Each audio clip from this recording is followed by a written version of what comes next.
ค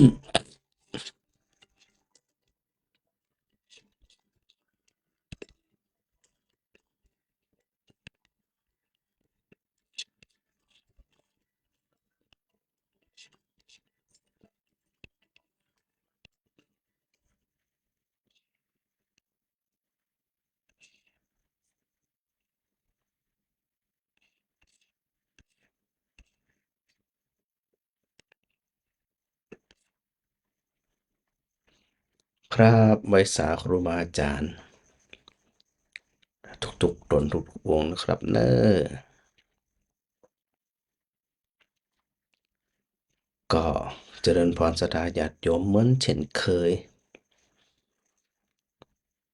ได้ร่วม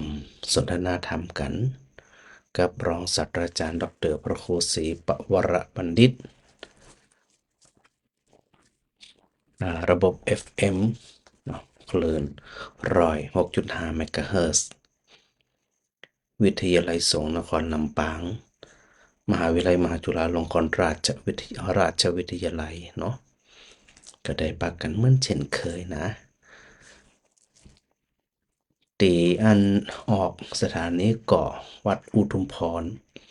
บ้านตาเดือตำบลพิชัยอำเภอเมืองลำปางจังหวัดลำปางปะกันวันนี้วันจันทร์ที่29ธันวาคม2568เนอะก็ถือโอกาสได้นำอาสาฬธรรมมาสนทนาธรรมกับศรัทธาที่อยู่ตามบ้านตามจองเนาะเป็นเปื่อนแกงง่อมแกงเหงาในยามค่ำคืนนะแล้วก็ได้บนห้องว่าได้รับแสงสว่างก็คือดวงปัญญาที่เขาได้ปากันได้ใส่ใจ แล้วก็ระลึกนึกถึงคำสอนที่พระพุทธองค์ได้ตรัสรู้ใต้ต้นพระศรีมหาโพธิ์นั่นเนาะอันดับแรกเดี๋ยวฟังสถาส่งพระองค์ว่าแจ้งผลการรับฟังสักคำหนึ่งเนอะเจ้าฮัลโหลเจ้าสเจ้าวัสดีเจ้าสาธุเจ้าออกจัดดีละชัดดีเลยเนาะบ่มีใครกวนสักอย่างที่แม่นั่นว่ามาถึงกันเองว่ากวนอ๋อว่ากมันวนมันเป็นบางจังหวะเจ้าบางจังหวะจะบางเป็นพื้นที่บางละขึ้นบางละติ่งโหเนาะแม่นที่ลมมันพัดเราเองดีอ่ะมันนี่ บ้านใดปลูกมันพอแขกไปนักมันก็หวันคืนหมดแล้วกันไปไม่ได้ ไม่ใช่เกี้ยวก็แก่บ่ เขียเขียว่าแขกมันขวางอยู่มันหนักหลังมันแรกเนาะอืมของเขามันมีเกี้ยวก็แก่หน่อมัน เออ ไปบนเนาะ ถึงไหนมีเขียผักแขกมันจะไปเร็วหน่อย มี เดี๋ยวกับกับมีก็ไม่ก็ล่มหมดเลย ก็เดี๋ยวสถานได้ยินแล้วผู้พระเจ้าเป็นโรคผักแขกขวางหมดเนอะ ใส่เก่งแค่กับเมียเนาะ มันได้อ่ะผักแขกทำมันยอดอ้วนๆนะ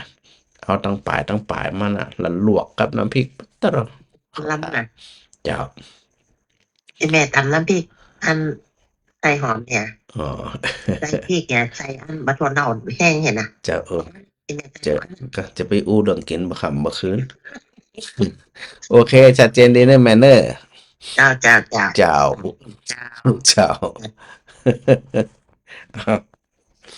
นะครับสักสายสองสายเนาะมันจะได้หูว่าทางไหนชัดทางไหนบ่ชัดนะ เออเอกสารตะกี้มึงได้เหียมีประชาสัมพันธ์สถานะประชาสัมพันธ์งานพระราชทานเพลิงศพหลวงปู่ครูบาบุญมาที่อันวัดกุมรเนาะท่านอาจารย์ผู้ช่วยศาสตราจารย์ดอกเตอรพระครูโสพลวีระบัณฑิตนะเพิ่นก็ได้นำใบดีกานะมาให้จุดประชาสัมพันธ์เนาะอันดับแรกก็ขอให้ศรัทธาได้ รับทราบเผื่อไผอยู่ไกลแล้วก็ไผจะสะดวกนะพิธีบำเพ็ญกุศลแล้วก็ประชุมเพลิงบันไดพระราชทานเพลิงนะประชุมเพลิงเนาะสถานเนาะพระครูมงคลบุญญาขมนะพระครู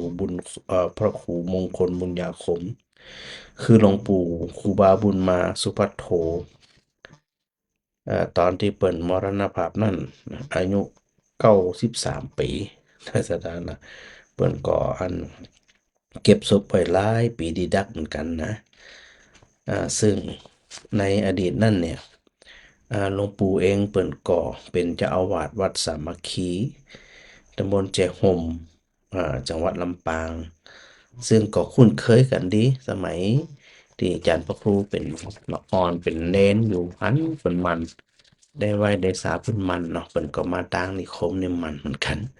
ก็เป็นมหาสูตรยังระลึกถึงเปิ่นตอนที่เปิ่นมรณภาพใหม่ๆก็มีโอกาสได้ไปกราบศพเปิ่นอยู่เนาะแล้วก็ถ้าจำบ่ผิดก็คือได้ไปร่วมเป็นเจ้าภาพสวดพระอภิธรรมอยู่เหมือนกันแล้วก็เปิ่นนั้นได้มีการประชุมเพลิงเนาะในวันที่หยังวันเสาร์ที่7 กุมภาพันธ์ 2569เนาะสถานเนาะก็ใครสะดวกจะได้ก็ไปร่วมบุญกันด้วยกัน ในวันที่7นะเวลาที่เปิดประชุมเพลิงแท้ๆก็ประมาณบ่ายโมงสถาก็ไปตั้งแต่เจ้าคนละกันนะไปตั้งแต่เจ้าสถาอยู่ไกลเปิ่นอยู่ในอันตำบลนั้นบ่อแห้วเนาะตำบลบ่อแห้วอำเภอเมืองลำปางสถาที่ฟังอยู่ใกล้ก็ตามไกลก็ตามถือโอกาสได้ไปร่วมนะ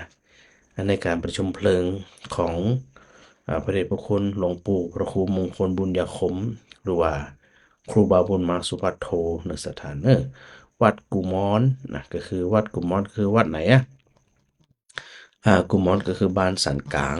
เนาะบ้านสันกลางก็ตำบลหมอแห้วอำเภอเมืองลำปางแล้วนั่นเนี่ยศรัทธาคนได้หวังจะได้หรือจะไปร่วมทำบุญไปปูชาหลวงไปปูชาผ้าไตรบังสุกุลนะก็สามารถที่จะไปได้ไปส่งสักการหลวงปู่ครูบาบุญมาเปิดเนาะอายุถึง90 ปลายนะเปิ่นพระฉันจำพระครูจำบ่ได้ว่าเปิ่นอันเก็บศพไปกี่ปีแล้วเนาะจำบ่ได้ละให้มีข้อมูลก็แจ้งอาจารย์พระครูกำเน้อฮะอาจารย์พระครูจำบ่ได้ว่าเปิ่นฮัลโหลเจ้าเจ้าโอ้โหโถสิ7-8สาย กะมันเอาถึงเก้าเฮียกะเป็นสิริมงคลน่ะเจ้า นอกจากคืนเหมือนได้อันพระ กะ อาจารย์ก็แคบยามเนี่ยเลยเนาะหลักมันได้กินยาพารา การปิดยุโดยปิดยุโดยปิดยุเสียงมันสะท้อน ได้กินยานอนหลับนอนหลับยาพารา ปิดยุโดยปิดยุโดยปิดยุ เจ้าเจ้าเจ้า โอเคก็อันในเสียงมันจะกินพาราอย่างว่าให้รับ อยากให้หลับนั่นเนาะ อ๋อกินที่ฝีก็ดีข้อเจ็ดก็อี มันบ่ได้เซลกันนอนหลับเนี่ย รับอันกินยารับไปหลายตังค์ละก้า คืนนี้บ่ได้รับเสีย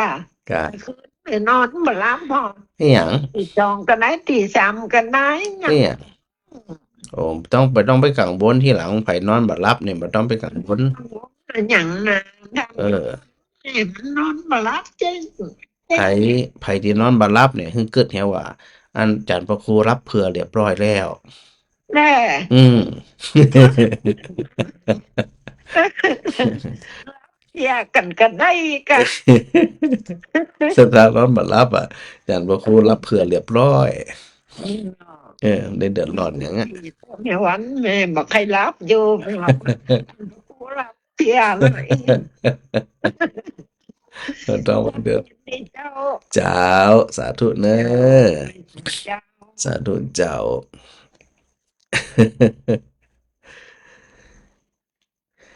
อันมันเป็นช่วงจังหวะเหมือนกันนะบางทีตัวจิตเนี่ยมันจะธรรมดาเนาะจิตกังวลกาจิตเครียดกาอย่างหมูนี่นะบางคนก็ฝังลึกอยู่ในใจปุ่นนะพอฝังมันฝังลึกอยู่ในใจมันก็เลยยาก ยากต่อการที่จะเอามาจัดการได้เนาะสถานเนาะอย่าไปลืมนะเรื่องที่อูตะคืนเนี่ยนะเดี๋ยวพระอาจารย์ขอเข้ารายการแล้วก็นำสาระธรรมมาอูก่อนเนอะ เดี๋ยวท้ายๆเนาะค่อยรับโทรศัพท์กันก็แล้วกันนะในช่วงแรกเดี๋ยวจะประจบซักเตียกขอให้มันจบเป็นเรื่องไปสักหน่อยหนึ่งก่อนนะน้อยนี่น้อยแค่ไหนหมู่นะดูดูจังหวะกันแล้วกันเนาะสถานเนาะว่าไอ้คำว่าน้อยเนี่ยมันน้อยแค่ไหนเพิ่นว่าน้อยนักหรือว่าน้อยๆนะขนาดน้อยยังมีน้อยนักน้อยๆอยู่เนาะ ตะกี้ได้ประชาสัมพันธ์แล้วนะแล้วก็อันนี้งานของวัดกู่มอนนะบ้านสันกลางตำบลบ่อแห้วเนาะได้ประชุมเพลิงหลวงปู่ครูบาบุญมาสุภัทโธเปิ้นเนาะไปสะดวกก็ไป แล้วก็แจ้งข่าว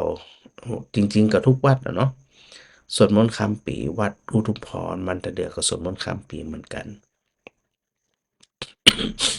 ไผสะดวกทางใดก็ไปทางหั้นก็แล้วกันเนาะแล้วก็วันที่1มกราก็คือถือว่าเป็นวันเริ่มต้นของวันใหม่ปีใหม่ก็น่าจะทุกวัดเช่นเดียวกันนะมีการตักบาตรทำบุญบนห้องว่าเติมพลังบุญเริ่มต้นด้วยความสดใสเริ่มต้นด้วยความสุขใจปีมีโอกาสได้ทำบุญอันยังก็ตามนะถ้ามันเริ่มออกมาจะได้เริ่มดีต่อไปมันก็จะดีไปเรื่อยๆถ้าเริ่มบ่ดีเปิดห้องว่าเหตุปัจจัยแล้วก็ผลมันจะดีจะได้เนาะสถานเนาะก็นั่นน่ะมันช่วงปีใหม่สถาญาติโยมที่อยู่ตามบ้านที่ไปได้ก็ไปเนาะใส่บาตรที่วัดที่อันไปบ่ได้สุขภาพร่างกายบ่แข็งแรงก็บ่เป็นหยังเนาะฝากลูกฝากหลานไปฝากคนข้างบ้านไปหรือบ่สะดวกสักอย่างอยู่บ้านกำหนดจิตทำใจให้สงบนิ่งให้มีความสุขอันนี้เปิ่นฮ้องว่าเป็นการเติมเชื้อบุญเติมเจือของบุญเนี่ยเอาใส่ในใจหนักมันเป็นหยังน้อยมันเป็นหยังอย่างน้อยๆก็มีเจือเหมือนเราเพาะเห็ดนี่กะตัวอันแบคทีเรียหรือตัวเจือเนี่ยมันต้องมีถ้ามีแล้วมันจะเป็นเร็วมันมีเจืออยู่นี่นะใจคนก็เช่นเดียวกันชีวิตคนก็เช่นเดียวกันก็จะต้องการเจือแห่งความสุขก็คือเจือแห่งบุญเจือแห่งบุญก็คือคุณงามความดีในสถานเราจะต้องทำตัวของเราเองเนี่ยสว่างไสวทำตัวเราสว่างไสวทำจิตของเราสว่างไสวบ่เศร้าหมองเหมือนเวลาพระจันทร์เต็มดวงเนี่ยเนาะมันใสนะแจ้งนะแต่เมื่อใดก็ตามที่มีเมฆหมอกมาปิดบังความใสความสว่างของพระจันทร์นั่นก็จางไปหายไปบางทีถึงกับมืดมิดเลยทีเดียวถ้า อันหมอกกาเมฆกาหยังกาเนี่ยนะเข้ามาปิดบังมันก็มองหาเสาะหาหยังกับมันสักอย่างนันนะสถาก็จะต้องกึดอยู่อีว่าจิตของคนเฮาก็เช่นเดียวกันว่ามันมีอะหยังเข้ามาปิดบังหรือไม่อันนี้สถาเขาจะต้องพิจารณาตัวเก่าอยู่มัน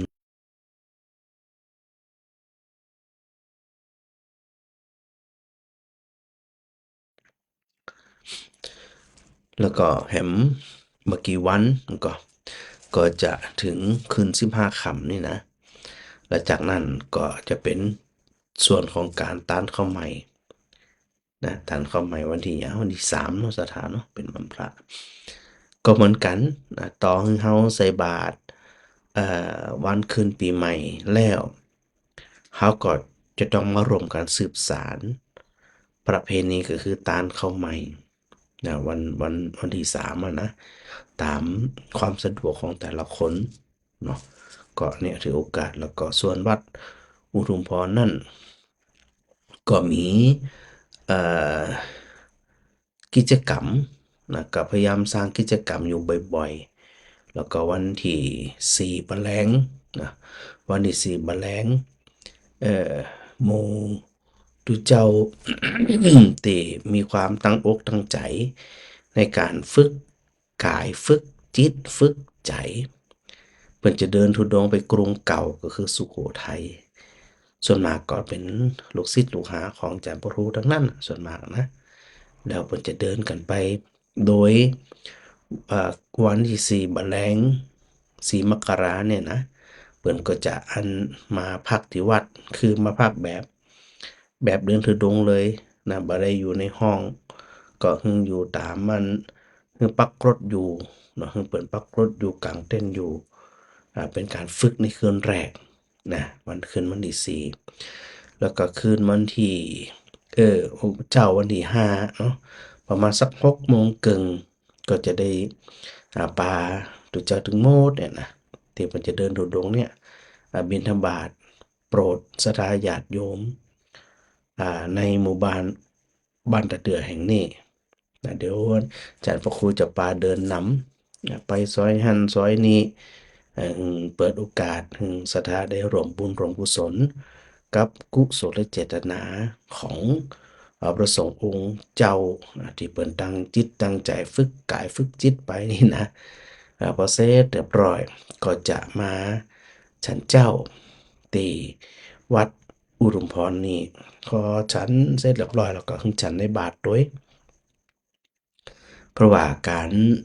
เดินธุดงค์เนี่ยก็จะฉันในบาทตลอดเส้นทางเริ่มตั้งแต่วันที่5ถึงวันที่15นะวันที่5ถึง15ในช่วงวันที่5ก็มีเลี้ยงเนาะเลี้ยงภัตตาหารเจ้าก็คงจะเป็นประเภทข้าวประเภทอาหารนะซึ่งบ่ใช่ข้าวต้มเนื่องจากว่าเพิ่นจะต้องเดินทางไกลนะข้าวต้มคงจะเอาบ่อยู่ นะ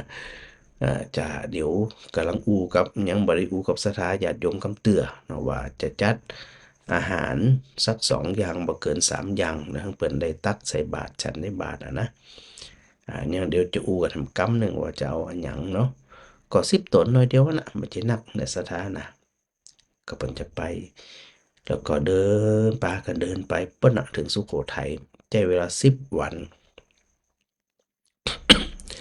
พอถึงสุโขทัยวันที่15อาจารย์พระครูก็จะได้ ส่งรถตู้ไปรับเปิ้นนะครับปิกเนี่ยว่าจะฮือนั่งรถตู้มาเนื่องจากว่าระยะทางถ้าจะเดินปิกมาแหมเนี่ยมันก็ใช้เวลาถึง10 วันเหมือนกัน20 วันเนี่ยนะก็เลยส่งรถตู้เนี่ยไปรับที่สุโขทัยศรัทธาญาติโยมที่อยู่ใกล้ๆมีโอกาสได้มาร่วมใส่บาตรก็มาเนาะมีโอกาสได้มาสวดมนต์คืนวันที่4ก็มาหรือมีความประสงค์ที่จะร่วมบุญว่าโจยการถกาลาในขันแบบเดินทางปีกมาก็ตามอัธยาศัยหรือดูแลข้าวปลาอาหารพระอาจารย์ก็ดูแลจะดูในเรื่องของอ่ายุกยานะยุกยาเกิบและ รองเท้าอย่างหมูเนี่ยนะก็ดูแล้วก็เปิ่นฮ้องว่าบริขารอัฐบริขารในการพกพาในการเดินธุดงค์เราก็จะหึงพึ่งพาสิ่งช่วยเหลือน้อยที่สุดนะเปิ่นได้พึ่งพาตัวเก่าเปิ่นเราอาจจะมีรถปิกอัพล่วงหน้าไปก่อนเนาะในกรณีฉุกเฉินเช่นป่วยกาเป็นลมกาบ่ไหวแต่ว่ากาสมมุติไหวบ่ได้แต่บ่ได้ขับรถโดยน่ะ อาจจะขับรถล่วงหน้าไปก่อนอันนี้ก็จะต้องดูแลเนาะดูแลเพราะว่าจะบ่ให้มีความกังวลใจ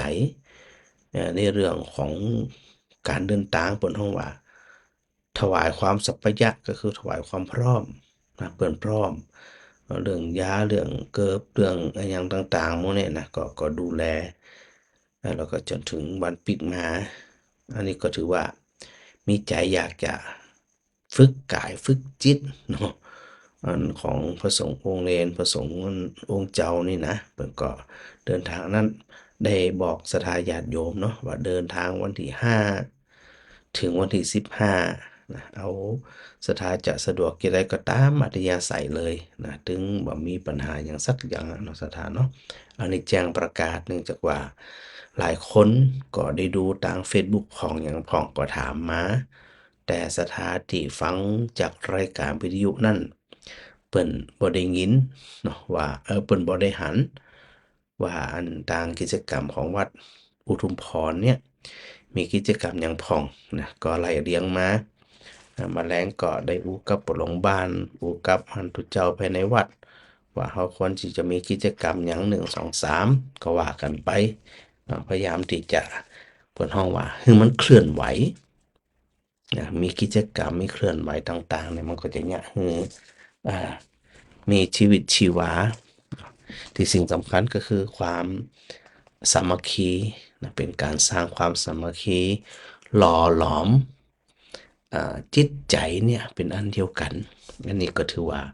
เป็นเรื่องที่อาจารย์พระครูต้องการเป็นอย่างยิ่งนะสถานเนาะอยู่ด้วยกันไปอย่างกันไปแล้วก็อันประคองกันไปรักษาน้ำจิตน้ำใจกันไปนะสุดท้ายก็ต่างคนต่างไปนี่นะมันเป็นลักษณะของเออคุณภาพศักยภาพของอุบาสกอุบาสิกาหรือว่าของพุทธบริษัทอยู่ด้วยกันที่อย่างมีความสุขปีหูหนึ่งปีหูสองน้องหูสี่ไผมีความดีก็เอามาแบ่งกันอวดกันนะ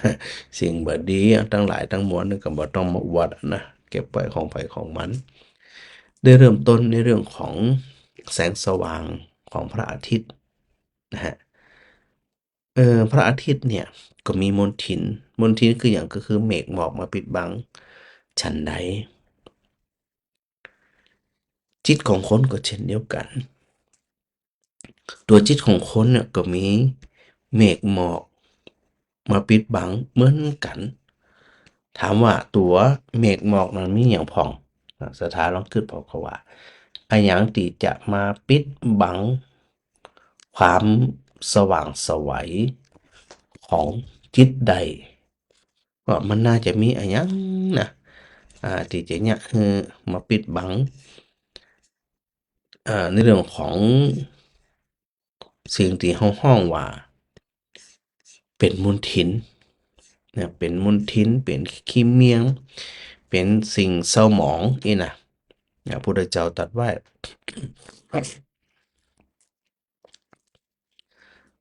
มีถึง16อย่างอันนี้ว่าคร่าวๆแล้วว่าแตะไปก่อนแล้วก็มีเวลาวันใดก็ก่อยมาเก็บรายละเอียดกันกำลังเปรียบเทียบอันนี้เราจะเข้าสู่อันพระจันทร์เต็มดวงละเนาะใจของเขาเช่นเดียวกันนะสถานะปกติมันใสที่พระองค์ทรงตรัสไว้ว่าเดิมเนี่ยจิตของคนเราเป็นประภัสสรคือบริสุทธิ์สะอาดเลยแต่ว่ามันบ่สะอาดเนื่องจากว่ามีมลทินมาบดบังมาให้อันใจใสสะอาดได้นะสถานลองคิดอีกนะก็แล้วกันว่าถึงกายถึงจิตเนี่ยไผที่จะมีความสว่างไสวทางกายมีความสว่างไสวในของกำอูกำจาการใจกำอูแล้วก็มีความสว่างไสวในเรื่องของความคิดความสว่างไสวทางกายอาจหาญผ่าเผยสง่าผ่าเผยบ่ระแวงบ่ผวาคนที่บ่ผวาบ่แอบบ่ระแวงนั่นเพิ่นฮ้องว่าอ่อกผายไหลพึงนะสามารถที่จะอยู่ตรงใดก็ได้หยังก็ได้บ่เกรงกลัวบ่สะท้อนบ่กลัวเพราะว่าเฮาเองเนี่ยบ่มีมลทินอิหยังที่จะมาปิดบังเฮาเมื่อบ่มีมลทินมาปิดบังมันก็สว่างไสวเนี่ยจะอยากให้นักศึกษาทั้งหลายได้ดูตรงนี้ไว้เนาะ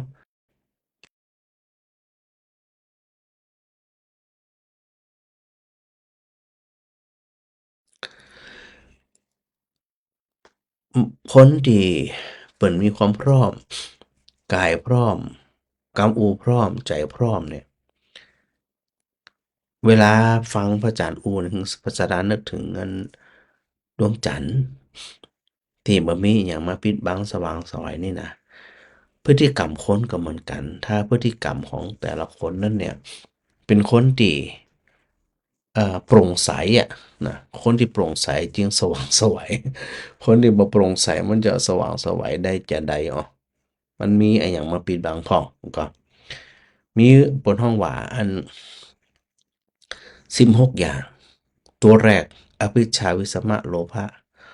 ความคิดเพ่งอยากได้ขี้โลภนะ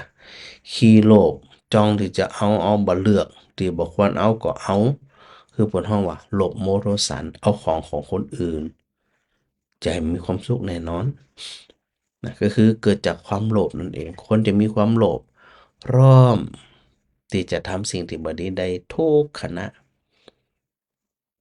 บางคนก็มีความอายน้อยหนึ่งก็บ่ยะต่อหน้าต่อตาแต่บางคนบ่เกรงกลัวบ่กลัวบาปบ่กลัวกรรมบ่กลัวสักอย่างอะต่อหน้าก็ทำรับหลังก็ทำอันเนี้ยเป็นอุปกิเลสเป็นสิ่งที่เศร้าหมอง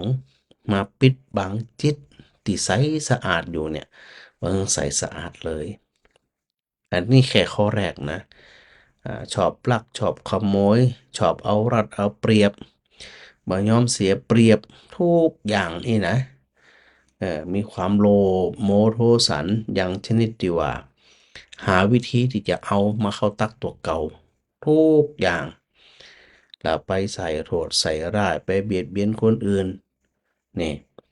คนประเภทนี้เนี่ยไปท่ามกลางของชุมชนไหนก็บ่กล้าแสดงออกเพราะ ตัวเองเนี่ยมีแผลที่โบราณบอกว่า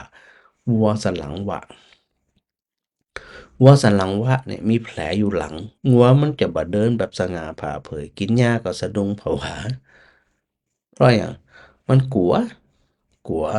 แมงมุมผ่องกลัวแมงวีผ่องกลัวยึ้งผ่องเนี่ยมา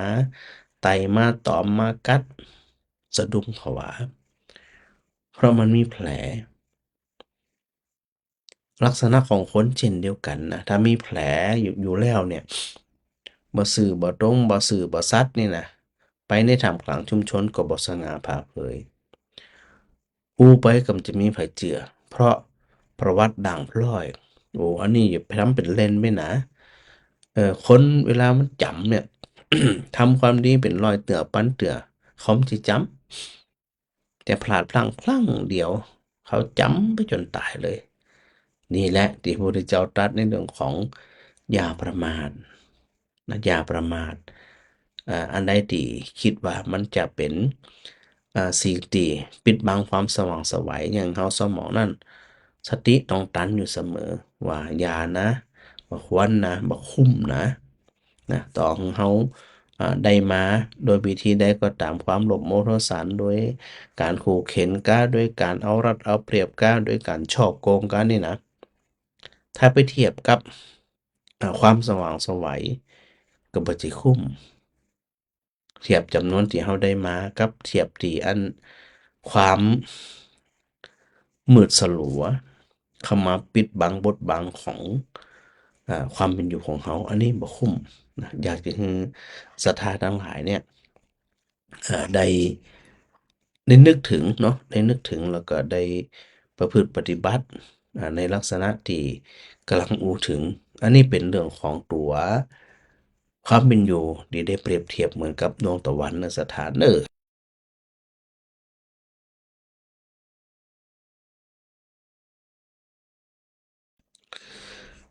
แล้ว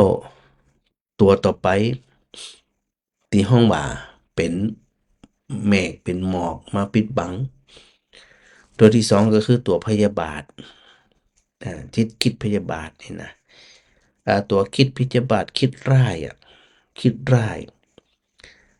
ต่อคนอื่นอยู่ร่ำไปพอมันคิดร้ายเขาจะบ่มองเห็นความดีของคนอื่นเลยโดยเฉพาะคนที่เขาคิดร้ายต่อเขาจะดีบันฟ้าจะได้กระจ่างเถอะมันถึงมองมันสิเห็นเพราะมันมีความพยาบาทมีความแค้นอยู่ในใจ ได้อู้กันแล้วเราว่า ความพยาบาทเกิดขึ้นกับใจไผมันจะเผาใจของคนคนนั้นก่อน จะมีความสุขคิดจะเอาคืน คิดจะด่า คิดจะว่า คิดจะทำร้าย คิดจะเข็นฆ่า แต่ตัวเองขณะคิดขณะทุกค่ำทุกคืนล้วนแล้วแต่ทำร้ายจิตใจตัวเองทั้งนั้นเลย อันนี้ก็เป็นมลทิน เป็นฟ้า เป็นเมฆ เป็นหมอกมาปิดบัง ประการต่อไปเป็นโกฏะคือความโกรธ ความโกรธเนี่ยมันมิ่งใดนะสถานนะมันมิ่งแล้วมันสติมันหลุดสัมปชัญญะมันหลุดไปคิดบ่ได้ล่ะพร้อมที่จะละสิ่งที่บ่ดีทุกอย่างบ่ฮู้ว่าคนนั้นจะเป็นผู้มีพระคุณผู้มีบุญคุณคิดบ่ได้คิดบ่ตันเพราะว่าความโกรธเนี่ยมันรุนแรง อันนี้ก็ยิ่งเป็นสิ่งที่ห้องว่าอยากให้จิตเนี่ยมัวเมาใดตลอดเหมือนกันเนาะสถาเนาะพระอาจารย์บ่ได้เปิดไมค์ในสถาจะได้ยินพระอาจารย์กะฮะได้ยินก่อบ่แน่ใจแล้วนี่นะน่าจะได้ยินเนาะพระอาจารย์ใช้ไมค์จากเครื่องของคอมพิวเตอร์ตะกี้ได้ยินเนาะพระอาจารย์ก็ลืมเปิดไมค์ตัวนี้ไปนะเนี่ยเดี๋ยววันลองเปิดกำเนาะพอไปพอมาลืมเปิดไมค์ตัวเก่าอันนี้เปิดทำตัวหนึงละ ลองเทียบดูระหว่างตะกี้กับบัดเดี๋ยวนี้ อันเสียงเป็นจะได้ผ่องเนาะสถานแจ้งข่าวประจัดกำเนอะเจ้าแม่อ้อยเสียงอะไรดีกว่า ชัดเจน ฮะ ฮะ ฮะ ได้ยินก็ชัดเจนจะดีละ อ๋อตะกี้ก็ชัดเจนนี่แหละ เจ้า อ๋อเหรอ ดีอะ แล้วตอนนี้เหรอ ตอนนี้ก็ดีอยู่อังกัน กะตะกี้กับบัดเดี๋ยวนี้อันใดดังดีกว่า ประเดี๋ยวนี้ดังดี อ๋อเพราะว่าไมค์มันอยู่ไกลปาก อืม อ๋อพระอาจารย์ก็งงพอไปพอมานั่นไมค์บ่ได้เปิดสักกำแสดงว่ามันใจไมค์ของอันเครื่องคอมพิวเตอร์ไหม อ๋อเนี่ยก็นำทำเป็นไปเจ้าละ สาธุโดยนะพระอาจารย์ก็เลยเปิดโอกาสให้แจ้งผลการรับฟังก่อน เดี๋ยว ประมา มั ณ นยังอันยังก็ปฏิทินยัง เจ้า ยังอยู่ เจ้าไว้หันบ่ต้องไปกังวลไปได้แหมสัก100 ปีก็ได้ สบายใจจะไปกังวลถ้ากังวลบ่ได้มลทินมันเข้ามาเหมือนนั้น ก็นั่นเนาะ จะไปให้มันมีมลทิน แปลว่าโทรไปบอกคนเหนียวอะไรเงี้ย อืม มันต้องไปกังวลอย่างเน้อ เจ้า เจ้าสาธุสาธุเจ้าสาธุเจ้า เจ้า เอาละก็ถือว่าอันเสียงชัดเจนดีเนาะพระอาจารย์ขออนุญาตพูดต่อเนาะเรื่องของตัวมลทินเนี่ยจะไปให้มันเกิดกับเราบ่อยๆก่อนหน้าเขาก็จะเป็นประเภทอยู่ที่มืดๆมนๆเนาะมันถูกบดบังมันถูกปิดบังด้วยพฤติกรรมตัวเก่าพฤติกรรมเนี่ยมันมาตั้งกายตั้งวาจาตั้งใจนะมันส่งมาเห็นเป็นพฤติกรรม การกระทำอยู่บ่อยๆ ดังนั้นมา3อย่างเนี่ยความโลภ พยาบาท และความโกรธ ต่อแหมน้อยก็คืออุปนาหะความผูกโกรธ ผูกใจเจ็บมาแล้วบ่หายนะศรัทธาบางคนเนี่ยฟังทำกันแต่เนอะเนาะเรื่องราวที่มันฝังอยู่ในใจบ่ลืมบ่เลือนจังอยู่หานะแกนตายอยู่หานะ อันนี้แสดงว่าขณะนั้นเนี่ยเขาเป็นประเภทดวงตะวันกำลังสดใสเจิดจ้าแต่พอมันแกนตาหูจักจังหูจักอย่างต่างๆเนี่ยมันมาปิดบังเรียบร้อย ความมืดมนอนทการมีไผใครอยู่ใครไกลยิ่งคนขี้โลภคนชอบพยาบาทคนขี้โคตรคนชอบผูกโกรธผูกโคตรผูกอาฆาตพยาบาทนี่นะมีไผใครอยู่ไกลต่อหั้งส่องไฟหาตัวเก่าแจ้งลึกแจ้งลึง แต่ในความคิดในสายตาของบุคคลอื่นนั่นเนี่ยมีลักษณะของความมืดมนอนตการด้วยพฤติกรรมของตัวเองเนี่ยอันนี้ต้องกึดแล้วเนาะมักขะก็อุปานาหะความผูกโกรธต่อไปก็คือมักขะความลบหลู่คุณทันลบหลู่คุณงามความดีลบล้างปิดบังสอนเร้นความดีของคนอื่นบางคนเนี่ยพยายามเนาะพยายามที่จะเอ่อตัวเองเนี่ยบ่ทำดีต่อเปิ่นแต่พยายามปิดบังความดีของคนอื่นอันนี้ก็เป็นมลทินเป็นสิ่งที่มัวหมองเข้ามาปิดบังใจที่ใสสะอาดของเขาเนี่ยไปเรียบร้อยมันสิเกิดที่ไหนอะมันเกิดจากใจเขาขี้โลภกาพยาบาทคิดร้ายกาโกฏะความโกรธกาอุปานาหะผูกโกรธกาแล้วก็มักขะการลบหลู่คุณคนอื่นมันจะมองไม่เห็นความจริงจะได้มันห้องมองไม่เห็นความจริงเพราะมันถูกปิดบังด้วยมักขะคือการลบหลู่จิตมันชอบลบหลู่หันพ้นด้วยดีบ่ได้เนี่ยมันจะไปสว่างไสวได้จะได้เมื่อสิ่งเหล่าเนี้ยเป็นมลทินเหล่าเนี้ยมันเข้ามาปิดบังอ่าความคิดของเขาไปเรียบร้อยเนาะเอ่อเมฆหมอกหรือว่าสิ่งที่เป็นมลทินมาปิดบังต่อก็คือปราศะปราศะก็คือความตีเสมอยกตัวเทียมทันเอาตัวคืนไปขวางไว้บ่ยอมยกคือไผดีกว่าตัวเก่าทั้งๆที่ตัวเองบ่มีอันหยังดีเลยคนเหล่านี้เนี่ยบ่ว่าเกิดมาจากใดเจนใดจะเป็นคนที่ด้อยทรัพย์อัปยศอัปศักดิ์อัปตำแหน่งนี่นะคือหันคนอื่นได้ดีกว่าตัวมันได้ตัวต้องดีคนเดียวเก่งคนเดียวถูกคนเดียวความเป็นจริงมันไปจ่ายยากปุถุชนเนี่ยมีขึ้นมีลงมีผิดมีถูกเนาะแต่ไปอันยกตัวเองว่าดีกว่าคนอื่นเราบ่ยอม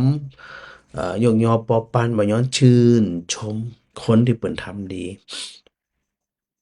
มันก็เข้ามาที่ตัวเรานะเพราะว่าใจที่สว่างไสวเขาก็เปิดสว่างไสวัยละมันถูกปิดบังไปนะสถานะตัวต่อไปก็คืออิสสาอันนี้มันเป็นความเป็นภาษาบาลีเนาะอิสสาเวลาเราอ่านเป็นสันสกฤตก็คือเป็นอิจฉานะอิจฉาก็คือความริษยาโหอันนี้คำมาฝังอยู่ใจไผแล้วเนี่ยมันเริ่มจะมีความสุขจิตบ่สว่างไสวัยบ่สดใสแน่แน่ เพราะมันมีความอิจฉาอยู่เสมอได้หาวิธีการในเมื่อเขายังได้ดีเขาก็หูอยากว่าควรจะได้ดีอีกนะโอมได้คำแล้วอันนี้อันตรายกับใจเป็นมลทินอย่างใหญ่ตัวหนึ่งเป็นความมืดมนอนตการอย่างหนึ่งซึ่งเขาจะต้องระวังอยู่เสมอจะไปให้มันเกิดขึ้นถ้าเกิดขึ้นแสดงว่าเขาเนี่ยมืดมนนอกจากนั้นเมฆหมอกที่มาปิดบังมลทินที่มาปิดบังก็คืออัตมัจฉริยะความตระหนี่ถี่เหนียวขี้จิขี้ทีนะขี้จินะบางคนในจิแต่นะจิแท้นะบางทีมันอู้กับศรัทธาญาติโยมเนาะบางคนเนี่ยมาวัดมาเข้าบุญมาทำพ่อแม่จะอยู่จะได้หยังจะได้บ่สนใจดูแลตัวเก่านะเวลาเปรียบเทียบกับหันเขาได้ดีขึ้นเหรอมีนะเวลาเปิดรณรงค์ความกิจกรรมมาเอาบ่สนใจอีนะกำจะได้ดีกว่าเก่านะแต่มันก็อยู่เหมือนคนทั่วไปนี่แหละแต่ว่าคนทั่วไปเปิ่นมีความสุขอะแบ่งปันกันไปทำบุญกันไปช่วยเหลือกันไปโอ้สุขเหล่านี้มันจะไปหาที่ไหนเนาะสถานเนาะดังนั้นในเมื่อมัจฉริยะหรือว่าความคิดจิคีทีตรณีทีเหนียวเนี่ยเขามาครอบงำใจเฮาใจก็บ่สว่างไสวบ่สดใสมีแต่ความมืดมนอนทการโดยสถานเดียวณสถานนั้นนอกจากนั้นยังมีแหมนะสิ่งที่มาปิดบังใจอยู่เสมอก็คือมายา มายาหรือมารยาเนาะตัวมายาหรือมารยาเนี่ยสิ่งที่แสดงออกบ่ใช่ของจริงทั้งนั้นที่เขาเคยได้ยินว่ามายากลมารยากลมันยังมันยะได้เก่งแต่เก่งว่าเดินทะลุกำแพงก็ได้เหาะบนฟ้าก็ได้อหยังแหมอะเอ่อเอาจ้างถึงตั๋วหายไปจากเวทีก็ได้มันยังมาเก่งแต่เก่งว่านะแต่ที่เราหันมายากลก็คือมายากลบ่ใช่ของจริงมันเป็นเพียงแค่ภาพลวงตา แต่ถ้าจิตไผชอบนะชอบหลอกลวงชอบอันปั้นแต่งชอบเสแสร้งในสิ่งที่มันบ่เป็นจริงนักมายากลก็ยังได้สตังค์เพราะว่าเขาเปิดเผยอยู่แล้วว่าเขาจะทำด้วยอิทธิฤทธิ์หยังสักอย่างอะแต่เขาทำด้วยความรวดเร็วเป็นมายาเป็นมายากลแต่ถ้าหากว่าไผก็ตามอะมีการประพฤติปฏิบัติในลักษณะมายาหรือมารยา บ่มีหยังที่เจริญขึ้นเลย นักมายากลเจริญขึ้นได้ตังค์แต่คนที่มีมารยานอกจากบ่ได้ตังค์แล้วยังเป็นคนที่สังคมรังเกียจเพราะว่าที่แสดงออกมาเนี่ยบ่ใจน้ำใสใจจริง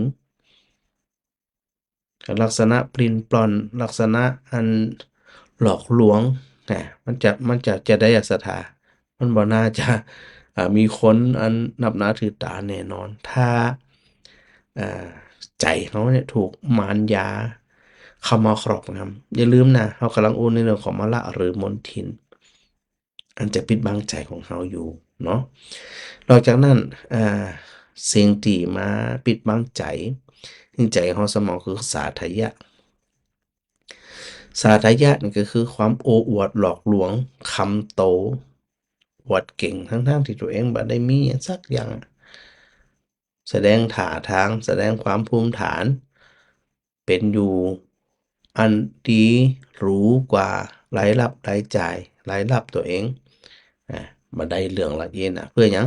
เพื่อที่จะไปเบ่งว่าข้ามีกว่าเขาข้าดีกว่าเขาข้ารวยกว่าเขา พฤติกรรมข้าดีกว่าเขาอีกนะ โอ้วัวตัวเก่าเนี่ย อันเนี้ยแสดงว่าถูกตัวสาธยะเข้ามาครอบงำในเรียบร้อยเวลาเฮาอู้เนี่ยมันมักจะตีคู่มาคือมันยาสาไถแต่ในเรื่องของมนทินที่เข้ามาพระองค์โดยทรงตรัสไว้แยกเป็นสองส่วนมันยาก็ส่วนหนึ่งสาไถก็ส่วนหนึ่งนะคนละตัวเนาะนอกจากนั้นมีมนทินที่ห้องวัดธรรมพระก็คือหัวดื้อคนหัวดื้อเนี่ยสถาคนกระด้างกระเดืองเนี่ยหาความเจริญได้ยากมากเหมือนมีไผสนับสนุนบ่มีไผแห่งความรักความเอ็นดูบ่มีไผแห่งความเคารพนับถือแน่นอนเพราะมันดื้อกระด้างกระเดือง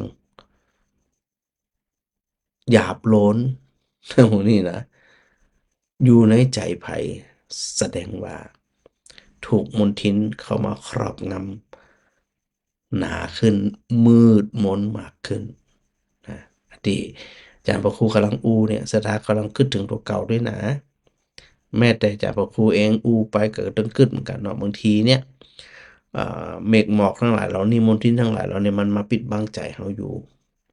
บ่ข้อใดก็ข้อหนึ่งเผลอๆมาหลายข้อแต่ดีสิ่งที่มันเป็นประโยชน์เกื้อกูลต่อเราก็คือตัวสตินึกขึ้นมาใดว่ามันกำลังถูกเราจิตเราเนี่ยกำลังถูกมลทินหรือว่าเครื่องเศร้าหมองเราเนี่ยมาปิดบังใจบ่มีความสุขบ่มีความแจ่มใสบ่มีความเบิกบานอันนี้อย่าให้มันเกิดขึ้นในใจของตัวเองว่าเป็นคนกระด้างกระเดืองอย่าไปคิดนะว่าเฮานี่เก่งทุกอย่างเฮารู้ทุกอย่างเฮาถูกทุกอย่างมันบ่มีบางทีก็ต้องฟังเปิ้นพ้องฟังคนอื่นพ้อง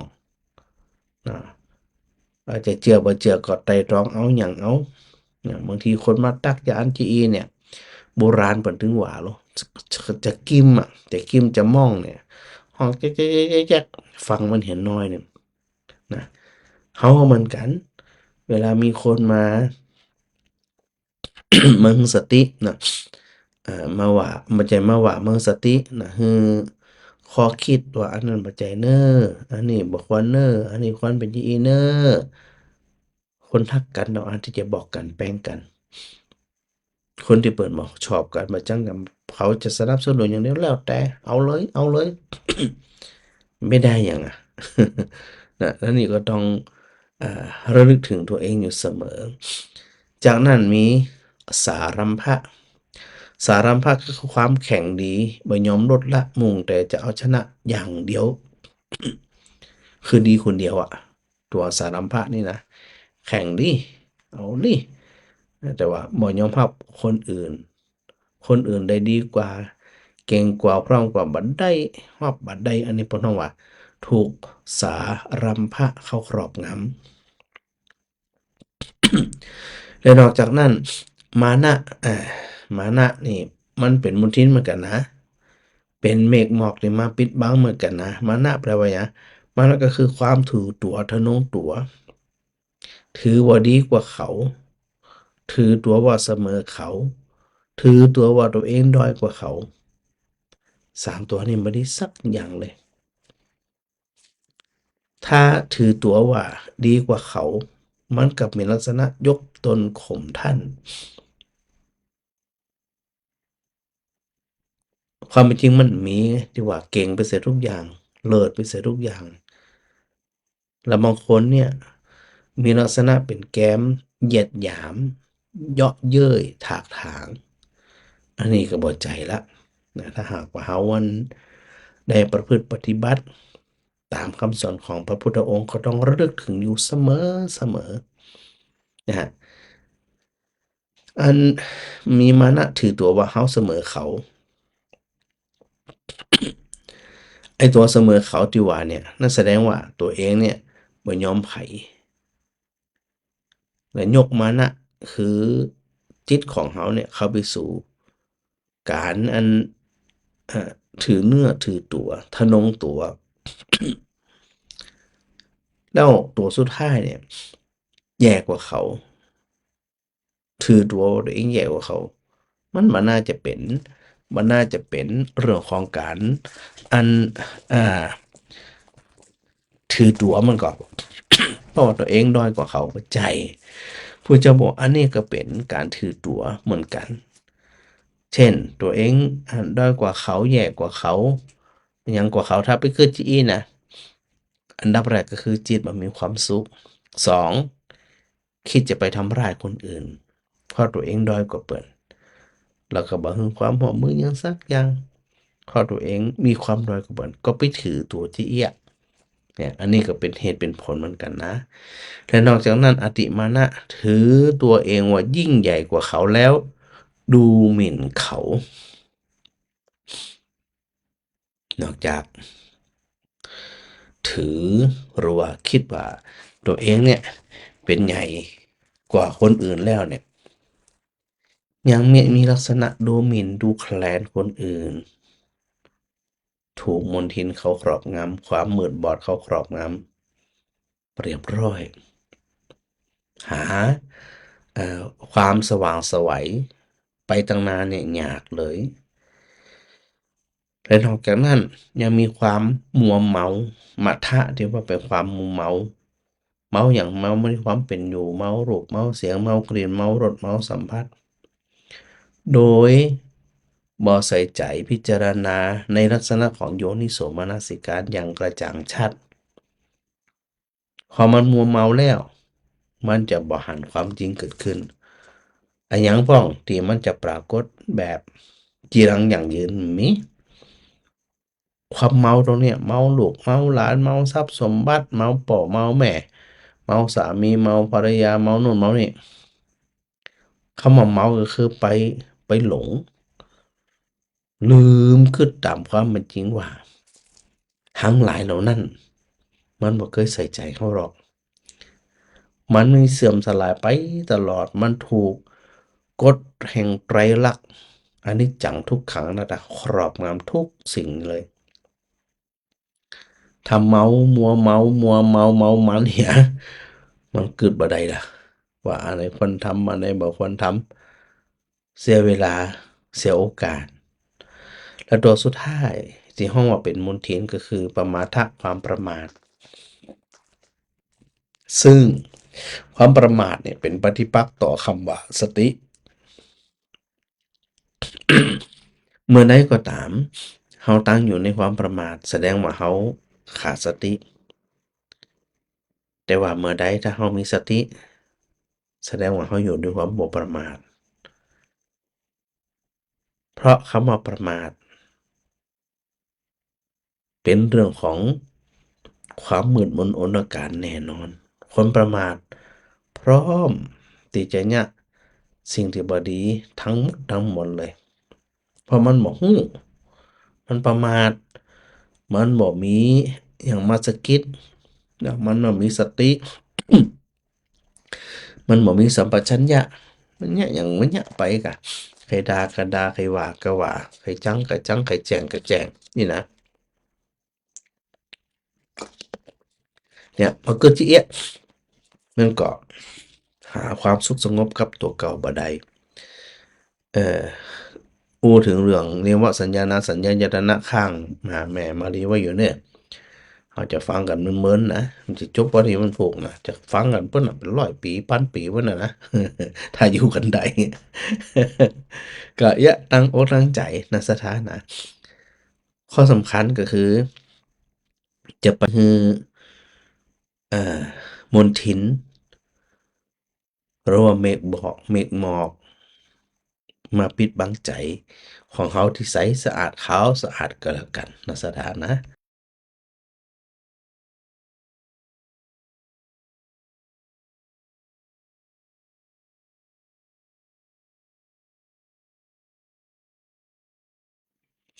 เดี๋ยวเน้อกำลังมันเข้าไปดู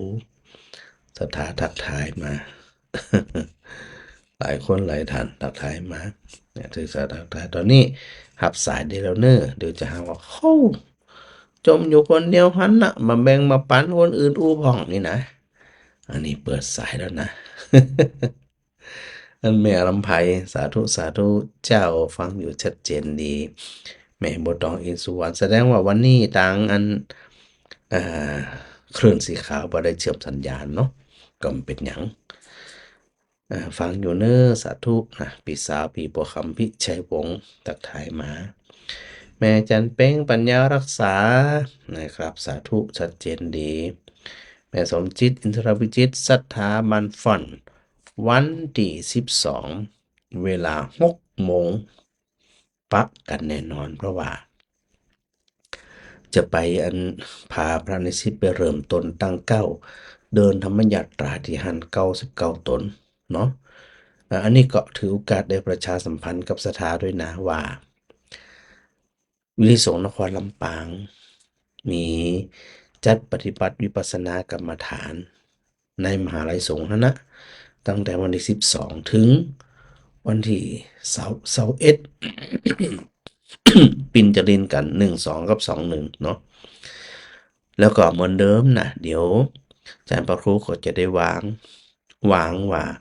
การบิณฑบาตของดุจเจ้าในแต่ละวันในแต่ละสายไปที่ไหนทางไหนพ่องเนาะดังนั้นเนี่ยสถาทางไหนโดยเฉพาะในส่วนของสถาที่มีความสะดวกในการถวายข้าวต้มก็ดีภัตตาหารเช้าชากาแฟก็ดีแจ้งอาจารย์พระครูมากำหนึ่งเนอะว่าจะเหมือนเดิมเหมือนปีที่แล้วก็อีกนะ อาจารย์พระครูก็จะได้วางว่าแต่ละสายไปนะสายไหนไปฉันเจ้าที่โฮงที่ฮั่นอีกนะแต่ทั้งนี้ทั้งนั้นแล้วแต่ความพร้อมนะถ้าบ่พร้อมก็บ่เป็นหยังโดยเจ้าฉันจากวิเลยส่งไปแล้วก็ไปเดินบิณฑบาตแล้วปิกมาเอียนะอ่าก็เอาแล้วแต่สะดวกเลยแต่ทั้งนี้ทั้งนั้นเดี๋ยวอาจารย์พระครูก็จะได้วางในแต่ละสายไปที่ไหนพ่องไปทางใดพ่องเนี่ยนะ อันนี้ก็ได้จะได้แจ้งแล้วก็ได้ประสานงานกับตังเจ้าหน้าที่นะได้ประสานงานกับอันตังผู้นำหมู่บ้านนะปกำนันกาปหลวงกาผู้ใหญ่กาหรือไม่กระทั่งอัน ประธานชุมชนแต่ละตีเนาะหรือเจ้าของตลาดเองนะหลายๆตีที่อันได้ถวายความสะดวกมาทุกตีนะโดยเฉพาะตลาดบ้านจำนะตลาดบ้านจำอันนี้เปิ่นโอ้ยดูแลถวายความสะดวกอย่างดีเยี่ยมเลยนะ2 ปี 3 ปีที่ผ่านมาต้องขอโมทนาสาธุโดยเดียวพอถึงอันความพร้อมเนื่องจากว่าวันพรุ่งนี้ก็จะมีการประชุมในบุคลากรของในส่วนทั้งหมดเนี่ยนะได้ประชุมในเรื่องของการปฏิบัติธรรมว่าจะดูแลกันจะได้อย่างจะได้นี่นะเดี๋ยวค่อยว่ากันกำหนึ่งเนาะโยมสุขโยธินนี่ต่างอันต่างอันบานบุญเกิดไปทางปุ่นนะอันเดี๋ยวก็จะหาวันที่เหมาะสมเนาะปรับไปให้มันเหมาะสมนะแม่กับสีขันแก้วนี่สาธุสาธุฟังอยู่ชัดเจนดีนะอันนี้เอ่อโยมสมเจตว่าแม่ย่าเมืองปอดเท่าถาสุดใจรวมทำบุญกับพระอาจารย์500 บาทน่าจะทำบุญในเรื่องของการเดินธุดงค์เนาะโมทนาสาธุโดยได้ถวายความสะดวกบนห้องว่าถวายความเป็นสัพพยะเพื่อจะให้เฮาชีวิตของเฮามีความเป็นสัพพยะถวายความสะดวกชีวิตเฮาก็ย่อมจะมีความสะดวกไปโดยอันนี้เป็นเรื่องของปกติอันนี้สถาจับปัญญาเปาเนอขอบคุณจัดหลายแล้วก็เหมือนเดิมนะตั้งบ้านอย่าเปาก่อไปบิณฑบาตเหมือนเดิม เดี๋ยวจะแจ้งกับนะว่าไปวันใดจะได้เนอะแม่แก้วแม่แก้ว จ้า แม่แก้วเตรียมอาหารถวายพระเจ้าแล้วครับ โอเคไหม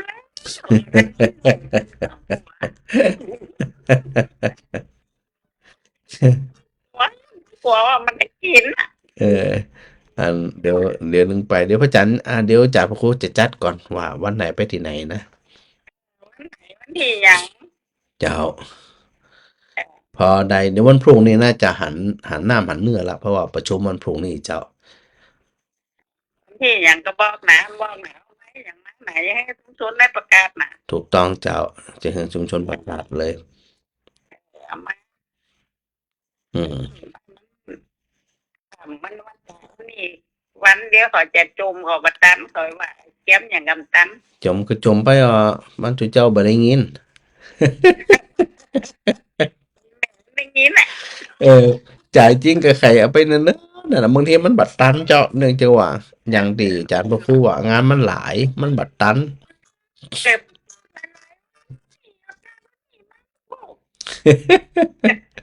ก็เข้าใจสถาเปิ่นเนาะเปิ่นเตรียมตัวบัดตันแต่นะอืมหลายตีเออแต่ก็ที่ผ่านมา ย้ำรองเท้าหลายกูนั่นเด้อปีนี้เนาะ เจ้ารองเท้าโดยพระจันทร์จะเตรียมให้อันตุเจ้าที่เปิ่นเดินธุดงค์ไปสุโขทัยเจ้าส่วนนั้นเดินเท้าในเรื่องของอันปฏิบัติกรรมฐานในส่วนมากเปิ่นบ่ได้ใส่เกิบกัน แต่ว่าผู้เดินธุดงค์นี่เปิ่นจะต้องใช้เกิบเดินทางไกลเจ้าเดี๋ยวจะถามมันทีมงานก่อนว่าเพิ่นจะปรับจะได้ ที่เดินอัสดง 10 ตนเจ้า ซิม อืมพระอาจารย์เป็นประธานแต่พระอาจารย์บ่ไปตัวยเนื่องจากว่ามีภาระหน้าที่หลายอย่างเจ้า ยมแม่เป็นสีเป็นแก้มแล้วแก้มแอมแดงก็ต้องมาแล้วส่วนอย่างมาแอมหมด เอาสะดวกบ่ต้องเอาหยังนักไอ้แม่มันบ่ต้องเอาหยังนักเลยเอาง่ายๆข้าวต้มอย่างเดียวก็ได้ที่ผ่านมามันแห้งสับปะนี่อืม กลัวเพิ่นกินอิ่มอยาก ต้อง ให้อิ่ม ที่ผ่านมาแล้วโอ้ยเลี้ยงแปะเลี้ยงหว่า มันก็ว่าไอ้แม่อย่ามาแอมจะพอกันถ้าได้กันไม่ห่วงใหม่ก็ไม่มี เอาหยังก็ได้นะแม่เด้อเดี๋ยวอาจารย์พระคุณจะประกาศคำสาธุเจ้า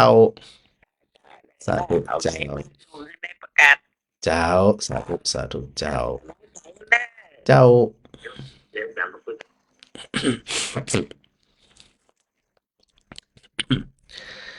เดี๋ยวพระอาจารย์บอกเลขบัญชีไปเนาะเอ่อ คือจำบ่ได้แล้วนะเดี๋ยวจะส่งอันตั้งไลน์ให้กันแล้วกันเนอะแม่สมจิตเนอะอันถวายอ๋อ สาธุถวายส่วนตัวมาสาธุเจ้าสาธุสาธุตัวเองแม่สุนันทากาดีเนี่ยอันนี้เห็นว่าอันจะเข้ามารวมทำบุญวันที่สี่เนาะดูแลพระที่เปิ่นเดินทุดงค์กับแม่อยู่พินตัวอย่างตัวเองไปสะดวกก็แป๊บเข้ามาเอาสะดวกอย่างเดียวนะสถานะบ่สะดวกไกลล่ำก็จะไปมาเห็นดูมันไกลบางทีลูกหลานบ่สะดวกพ้องเดินทางบ่สะดวกพ้องอยู่บ้านก็ได้เนอะจะไปอันฝืนสังขารนะมาก็เป็นห่วงไปก็เป็นห่วง เนาะเอาความพร้อมนะเอาความพร้อมเนาะแม่สมควรใจน้อยสาธุแม่อัญชันวงศ์จังเงินแม่ชุติการรอดพยานแม่เรนูชัยวงศ์อ่าแล้วก็อันนี้สทจินภาธิธรรมาลูกศิษย์พระอาจารย์ปอยงหยุดมณีวันแม่พิสมัยศรีเสษศรีเทพธรรมรงค์นะติดตามธรรมะยามดึกอยู่เจ้านะแม่มาลีขนมไทยอันกรารนมัสการสาธุสาธุนะเบญจมาศจินการนี่สาธุสาธุเจ้านะวันนี้ตังอันบ้านเดี๋ยวก่อนเนาะจำไม่ได้ละตั้งไหนเห็นบุญนะ แวบเดียวหายไปเลยกำลังอูถึงนั้นน้องวัชนะอยู่อันเดี๋ยวก็เดี๋ยวแจ้งมันกำลังกัน เขาไปจัดเพนจัดเจ้าเขาต้มนาวัด1 วันที่การนั่นนะแล้วก็อ๋ออันบ้านฝันแน่นอนเขาต้มเหมือนเดิมเนาะอาจจะได้ก่ออันหรือแจ้งเป็นระยะเหมือนกันนะสถานะเอาความพร้อมเอาความสะดวกเนาะทั้งนี้ทั้งนั้นอ่าเขาต้องมีความสุขใจเบิกบานใจแจ่มใสใจ จะเป็นสิ่งใดสิ่งหนึ่งเป็นมลทินมาปิดบังความสว่างไสวยรั่วความสุขของเราใดนะพอมาปิดบังตัวเองให้หมดมันก็ไปหน้าไปหลังบ่ได้ล่ะนะก็อันได้เป็นกำลังใจเนาะได้บอกศรัทธาญาติโยมไว้ว่าเวลาเฮาอันได้ใส่ใจตั้งจิตตั้งใจหยังก็จังแต่ก็ขอให้ได้ตั้งจิตตั้งใจแบบมีความสุขอะนะสถานะแบบมีความสุขแล้วก็ทำหน้าที่ของเฮาไปตามกำลังที่เฮามีอยู่นะก็ทำในลักษณะแบบนี้ไปอย่าไปลืมนะประชาสัมพันธ์หลายงานลำวงงานไหนเป็นงานไหนจำบ่ได้ละนี่นะเอาความสะดวกสบายเดี๋ยวสถาจะมาจมว่าบ่บอกบ่กล่าวอันดักแซ่บดักปิ้งอีนะก็ว่ากันไปก็ถึงมันจะว่าหยัง ภาระหน้าที่แต่ละคนเนาะบุญรักษาบุญกรรมบุญจูกันกูคนเนอหลังส่วนนั้นเรื่องราวที่ได้ติดไว้ก็ติดต่อไปว่ากันต่อไปเนาะสถานเนาะสำคัญก็คือกราบขอบพระคุณครูบาอาจารย์เหมือนเดิมนะครับที่ได้เป็นกำลังใจที่ตามรายการกันมาโดยตลอดนะครับเนาะถวายความเคารพแล้วก็บุญกรรมบุญจูศรัทธาญาติโยมทุกคนเนอบุญรักษา